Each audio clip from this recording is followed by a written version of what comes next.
उन्होंने सोनिया से कहा, बेटी तू भी भीतर जा, अपनी हालत संभाल। यहाँ समाज में बहुएं कभी जेठ ससुर के सामने मुंह नहीं खोलती थी और सोनिया भी कभी दादाजी के सामने मुंह नहीं खोला था, पर आज खुद को रोक नहीं पाई। बोली, दादाजी अब मैं यहाँ नहीं रहूँगी, इसका कोई पता नहीं कब मुझे मार दे।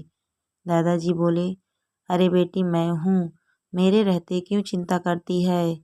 तेरे पिता से मैं ही लाया था तुझे मांग कर, मेरी जिम्मेदारी है तू। बेटी सोनिया कुछ नहीं बोली और भीतर चली गई। गुड्डन अभी भी कोने में खड़ी सिसकियां ले रही थी। सोनिया ने अपने मायके में खबर कर दी थी। आज इसके मायके वाले आस पड़ोस के बड़े बुजुर्गों को लेकर आए हुए थे। जैसे ही सोनिया ने अपने मायके वालों को देखा, उससे खुद को रोक नहीं पाया। भाई और पिता के सामने सीने से लगकर खूब रो पड़ी। बहन के सूजे हुए चेहरे, जगह जगह नीली पड़ चुकी चोटें देख सोनिया के तीनों भाइयों की आंखों से अंगारे बरस रहे थे।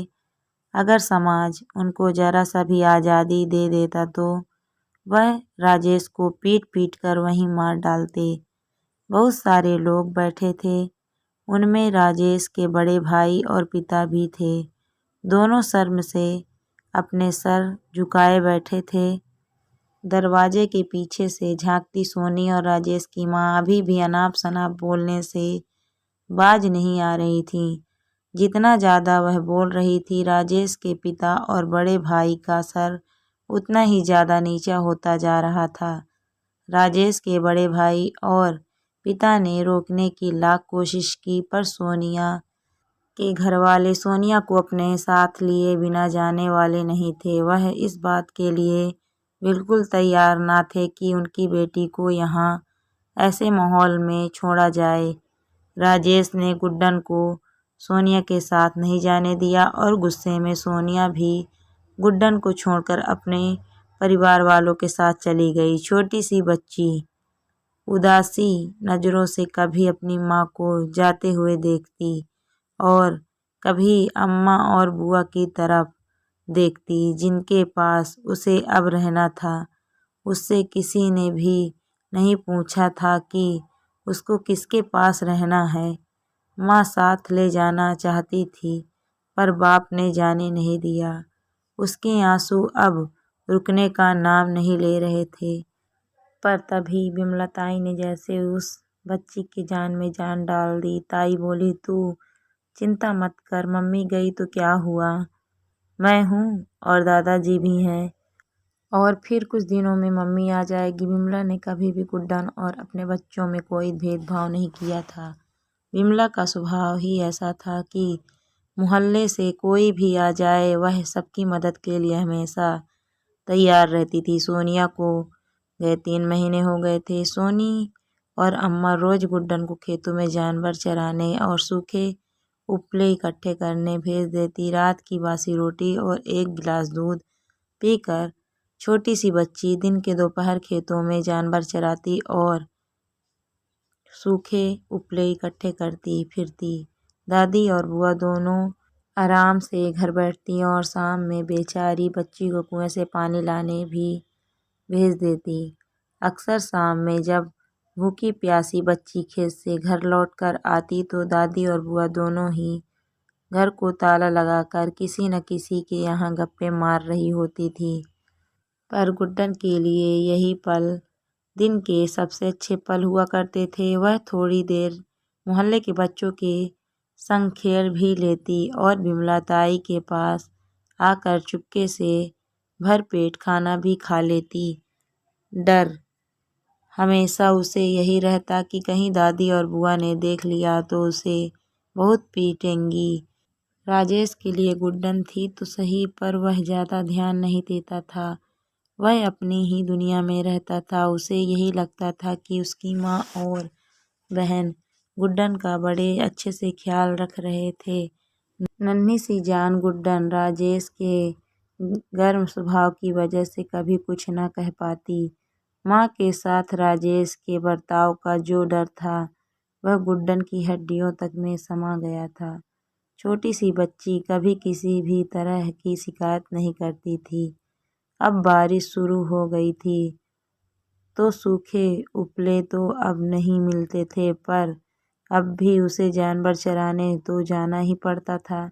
आजकल दादी और बुआ सुबह छाछ के साथ दलिया खिलाकर दोपहर के लिए 2 रोटी और थोड़ी सब्जी बांधकर उसे जानवर चराने भेज देती।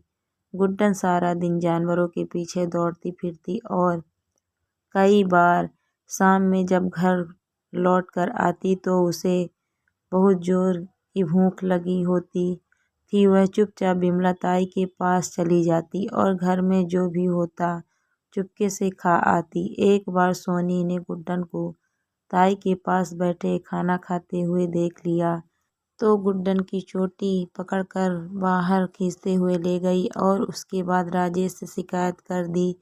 राजेश ने भी बिना कुछ सोचे समझे तैश में आकर बेचारी बच्ची की पीठ पर कसकर थप्पड़ रसीद कर दिया। तब से गुड्डन बहुत डर गई थी और अब जब आसपास कोई नहीं होता तभी वह ताई के पास आती। बिमला भी घर में झगड़े से डरती थी, इसलिए वह भी ज़्यादा कुछ नहीं कर पाती थी और ऐसे ही दिन गुजरने लगे।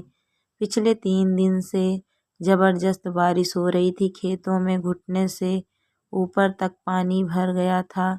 इस मौसम में रोज सुबह छाछ और दलिया खाना और दिन भर पानी में जानवरों के पीछे भागना, कई बार बारिश में भीग जाना, बेचारी बच्ची का कोमल शरीर पर पीड़ा कब तक सहती। गुड्डन बीमार हो गई, उसके सर में दर्द और बदन में बुखार रहने लगे।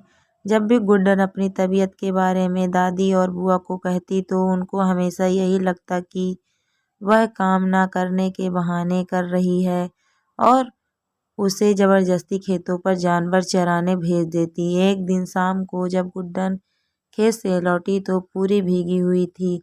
उसका थका हुआ शरीर बुखार से तप रहा था। सर में इतना तेज दर्द था कि उसने दुपट्टे से अपना सर कसकर बांधा हुआ था। घर आकर दादी और बुआ आज फिर ताला लगाकर कहीं बाहर चली गई हैं। गुड्डन ने बिमला ताई को आवाज़ लगाई। ताई ने उसकी हालत देखी तो सबसे पहले उसके कपड़े बदलवाए, उसको चाय बनाकर दी। घर में बुखार की गोली पड़ी थी, वह भी दी और वहीं अपने ही पास कंबल देकर चारपाई पर बिठाकर आराम करने को कहा, पर डर के मारे बेचारी बच्ची बाहर वाले कमरे में आकर लेट गई। कुछ जब गुड्डन को थोड़ा सा आराम मिल गया तो वह ताई के पास आई और बोली, ताई जी भूख लगी है और कुछ दे दो खाने को। सवेरे का थोड़ा सा छाछ और दलिया ही खाया है। रोटी पानी में गिरकर भीग गई तो दोपहर में भी कुछ नहीं खाया है। अगर सवेरे की रोटी सब्जी है तो वही दे दो। ताई ने फटाफट गरम रोटी सेंकी और सुबह की सब्जी के साथ गुड्डन को दी और साथ ही एक गिलास गर्म दूध और गुड़ भी गुड्डन की थाली में रख दिया। गुड्डन ने खाना शुरू ही किया था तभी सोनी वहां आ गई। अच्छा, तो यहाँ बैठी रोटियां तोड़ रही है, हम तुझे भूखा मारते हैं क्या? तुझे खाने को नहीं देते क्या जो तू यहाँ मांग कर खा रही है? बिमला से अब नहीं रहा गया, बोली, यह मेरी बेटी नहीं है क्या जो तू ऐसा बोल रही है? यह घर नहीं है क्या इससे अगर यहाँ खाना खा लिया तो क्या हो गया? अरे नहीं भाभी, मैं वह बात नहीं कह रही हूँ। यह बड़ी कामचोर है, काम ना करना पड़े इसीलिए तुम्हारे पास छिप कर बैठ जाती है और फिर खाना मांगकर ऐसे दिखाती है जैसे हम इसे भूखा मारते हैं। ताई बोली, जब मैं इस घर में आई थी तब तुम ढंग से नाक पोंछना भी नहीं जानती थी।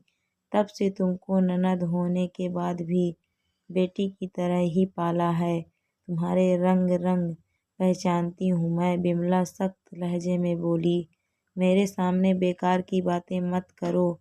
मैं सब जानती हूँ कि तुम इसे कैसे रखती हो और कैसे नहीं। पिछले 3 महीने से देख रही हूँ तुम रोज इसे बासी रोटी और दलिया खिलाकर खेत पर भेज देती हो। शाम में जब वह आती है तो घर पर उसे ताला लटका मिलता है और तुम आते ही उसे पानी लेने भेज देती हो। इतना भी नहीं देखती हो कि वह जरा सी बच्ची है और उसकी माँ भी यहाँ नहीं है। उसकी आज हालत देखी तुमने, बारिश में भीगकर बुखार में तप रही थी। बच्ची का दर्द से सर फटा जा रहा था। अरे थोड़ी तो शर्म करो। यह कहकर ताई वहीं बैठ गई और जब तक गुड्डन ने खाना खत्म नहीं कर लिया बिमला वहाँ से हिली भी नहीं। रात को गुड्डन को लेकर खूब क्लेश हुआ। राजेश ने एक बार फिर से गुड्डन को थप्पड़ मारा था। बेचारी बच्ची किसी के पास जाकर रो भी ना सकी।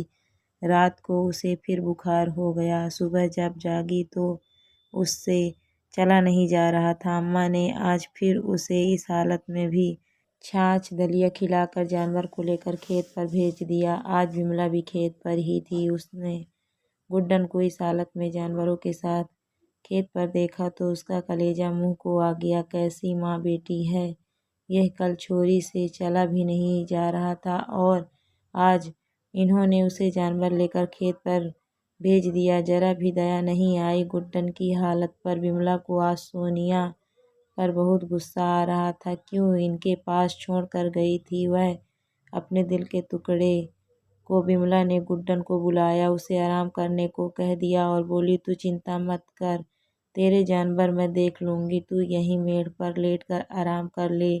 दिन तो विमला के साथ ऐसे ही कट गया। शाम में जब गुड्डन जानवर को लेकर आ रही थी तो बारिश हुई। तेज हवा से छाता उल्टा हो गया और उसी के चक्कर में गुड्डन का पैर फिसल गया और वह पानी में भरे खेत में गिर गई। एक बार फिर भीग गई थी। रात को फिर बुखार चढ़ा, तबीयत और खराब होती गई। सुबह जब राजेश ने तपता शरीर देखा तो गांव के ही झोला छाप डॉक्टर को बुला लाया। डॉक्टर ने गुड्डन को एक इंजेक्शन लगाया और कुछ दवाइयाँ दे दी और बोला, कल फिर आकर एक इंजेक्शन लगा जाऊंगा। 3 दिन तक यही हाल चलता रहा। गुड्डन की हालत में कोई सुधार ना था। विमला ने कितनी बार कहा था शहर ले जाओ, पर अम्मा और सोनी ने विमला और दादाजी की एक न चलने दी और ना ही राजेश ने किसी की सुनी। आज शनिवार था। गुड्डन के ताऊ अमरनाथ जी आज 15 दिन बाद ड्यूटी से लौटे थे। जब उन्होंने गुड्डन की हालत देखी और विमला से सारी बात सुनी तो राजेश को समझाया और गुड्डन को तुरंत शहर ले जाने को कहा। गांव में एम्बुलेंस जैसा कुछ न होता था। जल्दबाजी में यह तय किया गया कि अमरनाथ के मोटरसाइकिल पर ही ले चलते हैं। विमला गुड्डन का मुंह पोंछ कर उसे स्वेटर पहना रही थी ताकि उसे रास्ते में ठंड ना लगे। गुड्डन ने विमला से बहुत धीरे से कहा, ताई भूख लगी है और एक गिलास दूध मांगा। विमला तुरंत दूध गर्म करके लाई और गुड्डन को सहारा देकर बिठाया और दूध पिलाया। दूध का गिलास ताई को वापस देकर गुड्डन फिर से चारपाई पर लेट गई। अमरनाथ और राजेश ने गुड्डन को उठाकर मोटरसाइकिल पर बीच में बिठाया और शहर के लिए चल पड़े। पर होनी को कुछ और ही मंजूर था। बीमार गुड्डन के पास शायद अब और सांसें नहीं बची थी। अस्पताल पहुंचने से पहले ही आधे रास्ते में गुड्डन की गर्दन एक तरफ लुढ़क गई। छोटी सी बच्ची बीमारी से अधिक ना लड़ सकी और हार मान गई। गुड्डन दम तोड़ इस दुख भरे संसार से हमेशा के लिए चली गई थी। एक ऐसे संसार में जहाँ उसे न दादी का डर था, न बुआ का और न ही भूख का। अब न वह बारिश में जानवर चराने जाती होगी। विमला एक कोने में खड़ी थी, अपनी और सोनिया की बेबसी पर रो रही थी। दादाजी ने अपनी प्यारी गुड्डन के जाने के दुख में रो रहे थे। अमरनाथ फूल सी बच्ची के असमय चले जाने पर रो रहे थे और घर के नादान बच्चे सबको रोता देख रो रहे थे। रो तो राजेश भी रहा था, पर पता नहीं अपनी बेवकूफ़ी पर रो रहा था या अपनी बेटी को खो देने के दुख में रो रहा था। शायद दोनों पर ही रो रहा था। सोनिया को लेने राजेश के चचेरे भाई गजेंद्र को भेजा गया था। जब सोनिया ने गजेंद्र को देखा तो किसी अनहोनी आशंका से उसका दिल घबरा उठा। सोनिया ने सबसे पहले गुड्डन के बारे में ही पूछा। जब गजेंद्र ने बताया कि गुड्डन बीमार है तो सोनिया को भरोसा नहीं हुआ। अब सोनिया ने जोर देकर पूछा तो गजेंद्र घबरा उठा और झूठ ना बोल सका। उसने सोनिया को आज वह खबर दी थी, जिसे कोई माँ अपनी ज़िंदगी तो क्या अपनी मौत के बाद भी नहीं सुनना चाहती। सोनिया चकरा कर गिर पड़ी और बोली, मुझे मेरी बच्ची के पास ले चलो।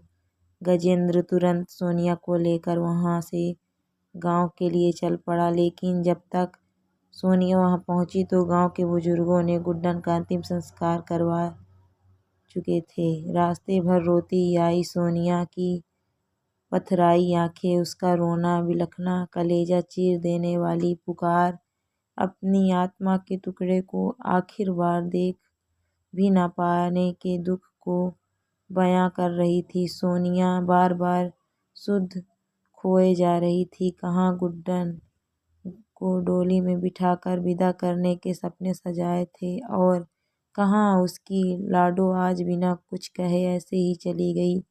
पता नहीं इस बीच कितना याद किया होगा उस नन्ही सी जान ने अपनी माँ को।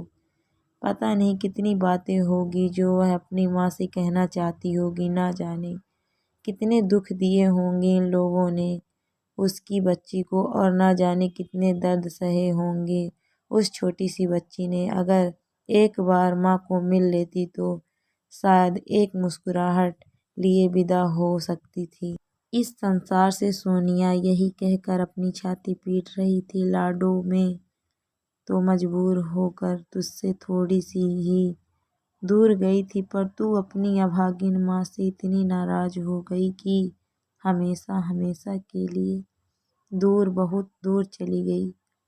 सोनिया का इस तरह बार बार होश खो देना, चीख चीख कर यही कह रहा था कि लाडो तेरी सबसे बड़ी गुनहगार मैं ही हूँ। मुझे कभी भी तुझे छोड़कर नहीं जाना चाहिए था इस हत्यारों के बीच। मुझे माफ़ कर देना मेरी गुड़िया, मुझे माफ़ कर देना। दोस्तों, आप लोगों को कहानी कैसी लगी ज़रूर कमेंट में बताइएगा। ऐसी ही कहानी के लिए मेरे चैनल को आप सब्सक्राइब कर लीजिए ताकि मैं आपके लिए ऐसी ही कहानियाँ लाती रहूँ। Thank you for watching my video.